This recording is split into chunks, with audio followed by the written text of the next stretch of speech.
പുനലൂരിൽ ഓരോ ദിവസവും വേനൽ കടുക്കുകയാണ്. എന്നാൽ മാറി മാറി വരുന്ന ഓരോ വേനൽക്കാലത്തും പുനലൂർ നഗരസഭാ നിവാസികൾക്ക് ബന്ധപ്പെട്ട അധികാരികളോട് ചോദിക്കാനുള്ളത് ഒരേ ഒരു ചോദ്യം മാത്രമാണ്. വർഷങ്ങൾക്ക് മുമ്പ് തയ്യാറാക്കിയ സമഗ്ര കുടിവെള്ള പദ്ധതി എന്ന് നടപ്പാകുമെന്ന്, അല്ലെങ്കിൽ എന്നെങ്കിലും നടപ്പാകുമോ എന്ന്. 260 കോടി രൂപ ചെലവ് പ്രതീക്ഷിക്കുന്ന പദ്ധതിക്ക് തുക ലഭ്യമാകാത്തതാണ് പദ്ധതി പ്രഖ്യാപനം കഴിഞ്ഞ് വർഷങ്ങൾ പിന്നിട്ടിട്ടും നടപ്പാക്കാത്തതിന്റെ കാരണമെന്നാണ് അധികൃതർ പറയുന്നത്.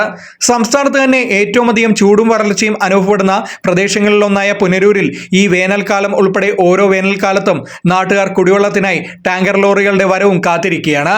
പുനലൂർ നഗരസഭയിലെ 35 വാർഡുകളിലും കുടിവെള്ളം എത്തിക്കുന്നതിന് 7 വർഷം മുമ്പാണ് സമഗ്ര പദ്ധതി തയ്യാറാക്കിയത്. എന്നാൽ പലവിധ കാരണങ്ങളാൽ ഇത് നടപ്പായില്ല. ഇതിനിടയിൽ അടങ്കൽ പദ്ധതി പുതുക്കി സർക്കാരിന് സമർപ്പിക്കുകയും ജല അതോറിറ്റിയുടെ കൊല്ലം പ്രോജക്ട് ഡിവിഷന് നിർവഹണ ചുമതല നൽകുകയും ചെയ്തു. പ്രതിദിനം 14.30 ദശലക്ഷം ലിറ്റർ വെള്ളം വിതരണം ചെയ്യാനാണ് പദ്ധതി. കല്ലടയാറാണ് സ്രോതസ്. ആറ്റിൽ 9 മീറ്റർ വ്യാസമുള്ള കിണർ, പമ്പ് ഹൗസ്, 14.30 ദശലക്ഷം ലിറ്റർ സംഭരണശേഷിയുള്ള ശുദ്ധീകരണശാല, 6ഓളം ഭൂതല ഉപരിതല സംഭരണികൾ എന്നിവയാണ് പദ്ധതിയിൽ ഉൾപ്പെടുത്തിയത്. ജലവിഭവ വകുപ്പിൽ നിന്ന് അനുവദിച്ച 7,40,000 രൂപ ചെലവഴിച്ച് പ്രാഥമിക സർവേയും നടത്തി. ശുദ്ധീകരണ പ്ലാന്റ് നിർമ്മിക്കാൻ വട്ടപ്പടയിൽ 1.5 ഏക്കർ ഭൂമിയും കണ്ടെത്തി. മരങ്ങളും മുറിച്ചു നീക്കി.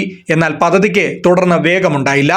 4 പതിറ്റാണ്ടോളം പഴക്കമുള്ള നിലവിലെ ജലവിതരണ പദ്ധതിയിൽ നിന്ന് എല്ലായിടത്തും വെള്ളമെത്തിക്കാനും സാധിക്കുന്നില്ല. ഹൈസ്കൂൾ വാർഡിലെ ഏക സംഭരണിയിൽ നിന്നാണ് വിതരണം. എന്നാൽ കാലഹരണപ്പെട്ട കുഴലുകളും സംവിധാനങ്ങളും പലയിടത്തും ഉപയോഗയോഗ്യമല്ല. പ്രതിദിനം 6 ദശലക്ഷം ലിറ്ററിലധികം വെള്ളം വിതരണം ചെയ്തിട്ടും ജനങ്ങൾക്കത് തികയുന്നില്ല. ഉയർന്ന സ്ഥലങ്ങളിൽ ഇപ്പോഴും ടാങ്കർ ലോറികളിലാണ് പുനലൂർ നഗരസഭ വെള്ളം വിതരണം ചെയ്യുന്നത്. അതേസമയം ആത്മാർത്ഥമായ സേവന മനോഭാവം അധികൃതർക്ക് ഉണ്ടായിരുന്നെങ്കിൽ ഈ പദ്ധതി വർഷങ്ങൾക്ക് മുമ്പ് തന്നെ നടന്നേനെ എന്നാണ് പുനലൂർ നിവാസികൾ പറയുന്നത്. Fox TV news, Punalur.